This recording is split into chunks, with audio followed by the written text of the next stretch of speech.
நேர் நோக்கும் நேராய் நோக்கும் நேர்மையாய் நோக்கும். வணக்கம் நேர்களே, மீண்டும் நேர் நோக்கிலே ஒரு சிறிய இடைவெளியோடு உங்களை தொடர்கிறோம். நாங்கள் இப்பொழுது எங்களுடைய உள்நாட்டு உற்பத்தி என்கிற வகையிலே திராட்சை பழத்திலே இருந்து கொஞ்சம் நகர்ந்திருக்கிறோம். அதோடு தொடர்பான பல விடயங்களையும் பார்த்திருக்கின்றோம்.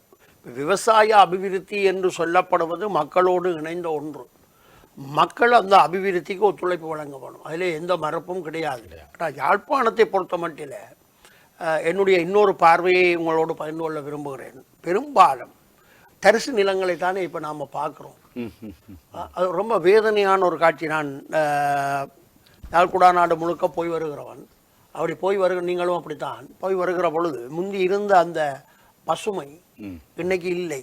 எங்கே பார்த்தாலும் தரிசு நிலங்களாகத்தானே இருக்கு. அது எப்படி உங்களுக்கு அது ஜீரணிக்க முடிகிறதா? பயங்கரமான ஒரு கஷ்டமான சூழல். அது நாட்டில் சண்டை நடந்தது, அது இதுகளெல்லாம் ஒரு பக்கம் இருக்கட்டும். இப்போ 2009ஆம் ஆண்டுக்கு பிறகு யுத்தம் ஓரளவுக்கு அமைதி சூழல் ஏற்பட்டு விட்டது என்பதை எல்லாரும் ஒத்துக்கொண்டு தானே இருக்கிறார்கள். ஆகவே அதுக்கு பின்னர் இப்போ 10 வருஷம் ஆகுது, கிட்டத்தட்ட 10 வருஷம் வருது. இந்த 10 வருஷ காலத்தில் கூட விவசாயத்துறை சார்ந்த அபிவிருத்தி நம்முடைய பகுதிகளிலே, அதாவது முக்கியமாக யாழ்குடா நாட்டில் ஏற்பட்டிருக்கிறதா என்பது ஒரு கேள்விக்குறியாக. வன்னி பகுதியை பொறுத்த மட்டும் அது எப்பவும் ஒரு விவசாய நிலப்பரப்பு, அதை தவிர வேற வழி அங்கே வேற வழி இல்லை. அதாலே அந்த பகுதிகள் ஓரளவுக்கு நிரப்பப்பட்டிருக்கிறது. அதுவும் முற்று முழுதாக வந்துவிட்டேன்னு நான் சொல்ல விரும்பவில்லை. ஆனால் எங்களுடைய பகுதியில் கொஞ்சம் விவசாயம் நடந்து கொண்டு இருந்ததானே, அந்த விவசாயங்கள் எல்லாம் பட்டு எங்கே பார்த்தாலும் ஒரு தரிசு நிலம் என்ற ஒரு காட்சியை பார்க்குற பொழுது இயற்கை பிழைத்து விட்டது என்று ஒரு காரணம் சொல்லுகிறார்கள், மழை அது இதெல்லாம். ஆனால் எனக்கு அதை விட வேறு காரணம் எதுவும் இருக்குமோ என்று படுகிறது. என்னென்று சொன்னால் விவசாயிகள் விவசாயம் செய்வது நின்று விட்டது. அதாவது இப்போ விவசாயம் நான் ஏற்கனவே ஒரு பணப்பயிராக யோசித்தபடியால் அவை அதில் அதில் ஏதோ பெரிய காசை வட்டி அள்ளலாமண்டு கணக்கை கொட்டி வெளிக்கிட்டவர்கள் எல்லாரும் அவர்களுக்கு தோல்வி அடைந்தோடனே அவர்கள் விவசாயத்தை விட்டு விட்டார்கள். அப்போ இது ஒரு ஆபத்தான சூழ்நிலை. அவர்கள் ஏன் தோல்வி அடைந்தார்கள் என்று சொன்னால் அவர்கள் அதில் ஒரு அரசுக்கும் ஒரு கடமை இருக்கு. என்னென்னு சொன்னால் எங்கெண்ட விவசாய உற்பத்திகள் வர்ற போது இந்த சுதந்திர வர்த்தகம் என்று சொல்லிக்கொண்டு இறக்குமதி அந்த நேரத்தில் வரும். அப்போ இங்கே எங்கள்கிட்ட எனக்கு தெரிய இந்த இடத்துல எனக்கு நினைவர்றபடியால சொல்கிறேன். ஒரு காலகட்டத்திலே ஹெப்பகொடவ ஜனாதிபதி தேர்தலில் இங்கே போட்டி போட்டார், ஸ்ரீலங்கா சுதந்திர கட்சி. அப்ப இருந்தது, செக்கலா இருந்தது. அந்த நேரத்தில் யாழ்ப்பாண மக்கள் முழுவதும் புல்லடி அந்த ஆளுக்கு தான் போட்டது. வாழ்க்கையில என்ன காரணம் என்று சொன்னால், ஸ்ரீமாவோ பண்டாரநாயக்கா பிரைம் மினிஸ்டராக நிதியமைச்சராக இருந்த காலங்களில் என்ன செய்து விட்டார்கள் என்றால் மிளகாய் இறக்குமதியை தடை செய்தார்கள். மிளகாய் இறக்குமதியை தடை செய்த உடனே இங்க இருந்த பொட்டு நிலம் ஒரு இவ்வளவு நிலத்துல கூட மிளகாய் கண்டு முளைக்க வலிக்கிட்டு ஒரு பாரிய வளர்ச்சி கண்டது அந்த நிலப்பாட்டு. அதால கோடீஸ்வரன் ஆனவர்களும் இருக்கிறார்கள். அந்த நன்றி கடனுக்கு புள்ளடி போட்டார்கள். அது தமிழ் மக்கள் எப்பவுமே செய்நன்றி மறவாதவர்கள் என்பதை நான் இந்த இடத்திலே யாரென்று பார்க்க மாட்டார்கள். எங்களுக்கு வாழ்வியல்ல ஒரு மாற்றத்தை, எங்களுடைய பொருளாதார வளர்ச்சியை ஏற்படுத்த நினைத்தவர்களுக்கு அந்த புள்ளடிகள் எந்த காலத்திலும் போடப்பட்டிருக்கிறது. நான் இது அரசியல் சொல்லவில்லை, பொதுவான ஒரு நோக்கிலே அவர் வெற்றி பெற்றார். அந்த நேரத்துல தான் தென்னிலங்க அந்த அந்த இடசாரி கொள்கை, அந்த தேசிய கொள்கை எங்கண்ட உற்பத்திகளை ஊக்குவிக்கிறதுக்கான வெளிநாட்டு உற்பத்தியை நிப்பாட்டின உடனே அதில் நானும் ஒரு இளைஞனாக இருந்த விவசாயி. வெளிக்கிரடி விஷயம் என்ற நாடகமே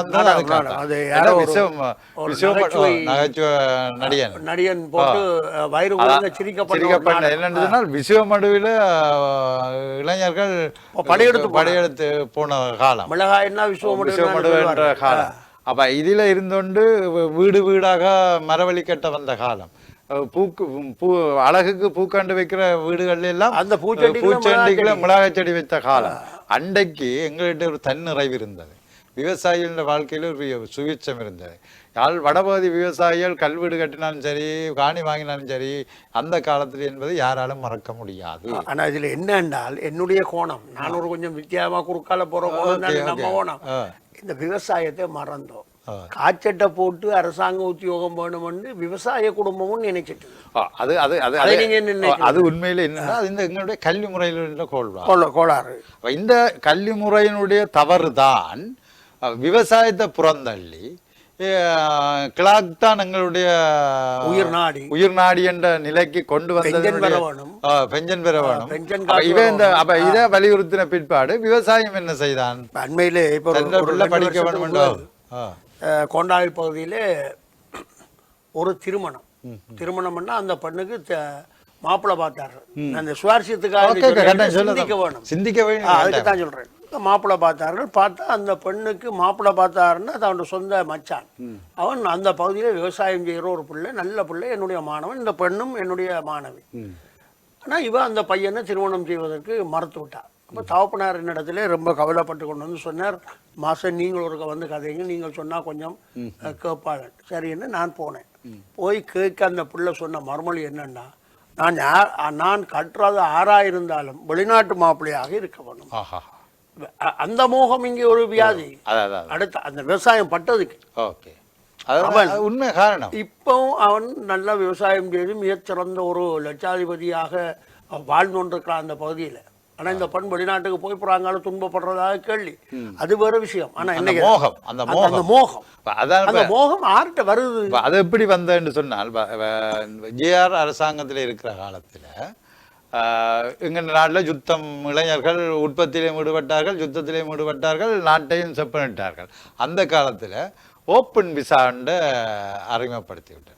அன்றைக்கு இருந்த எல்லா இளைஞர்களும் கொடி கட்டி ஜெயவர்த்தனாவை போல திட்டமிட்டு நமக்கு துரோகம் செய்தவன் ஒருத்தரும் கிடையாது. அந்த அந்த அந்த அந்த அண்டையில இருந்து எங்கெண்ட இளைஞர்கள் ஓப்பன் விசா அந்த அந்த அவைகள் வந்து அவைகளால் வர முறைகள், அவர்கள் அங்கே செய்கிற வேலைகள், அவர்கள் அந்த அவருக்கு வர அந்த காசு, இங்கே காசு நாணய மதிப்பீடு கூடுற நேரத்தில் அப்போ அந்த காசை வச்சுன்னு நாங்கள் உழைக்காமல் இங்கே சீவிக்கலாம், வீட்டில் ஒரு குடும்பத்தையாவது வெளியில் அனுப்பணுன்ற ஒரு நிலையோடு வந்துட்டு வந்தோடனே நம்முடைய அதாவது பாடுபடுற நிலைமை.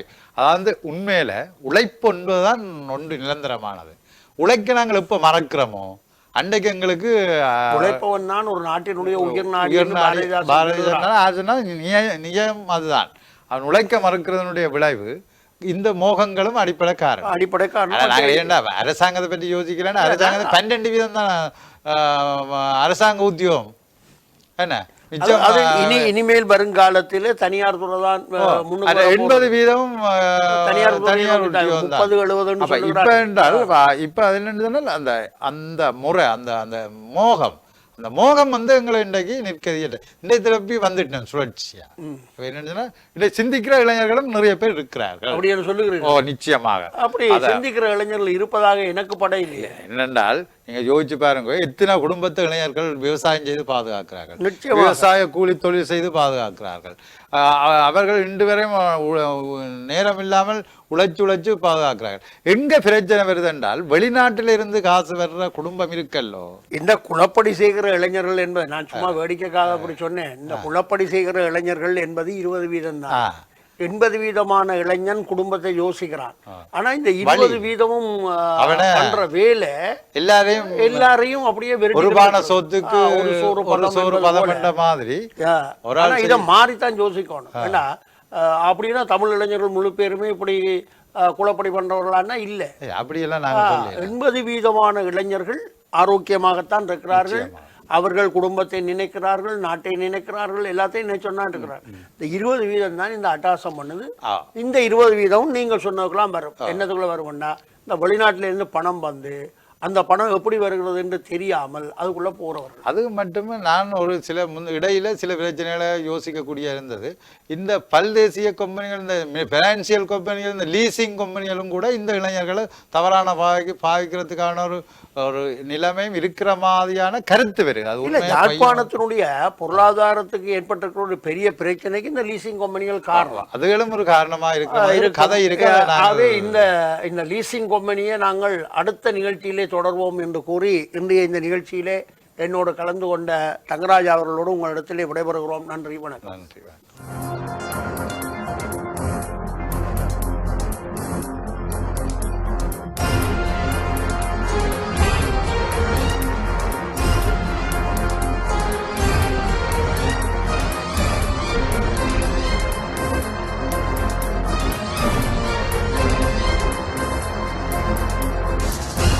நேர் நோக்கு, நேராய் நோக்கு, நேர்மையாய் நோக்கு.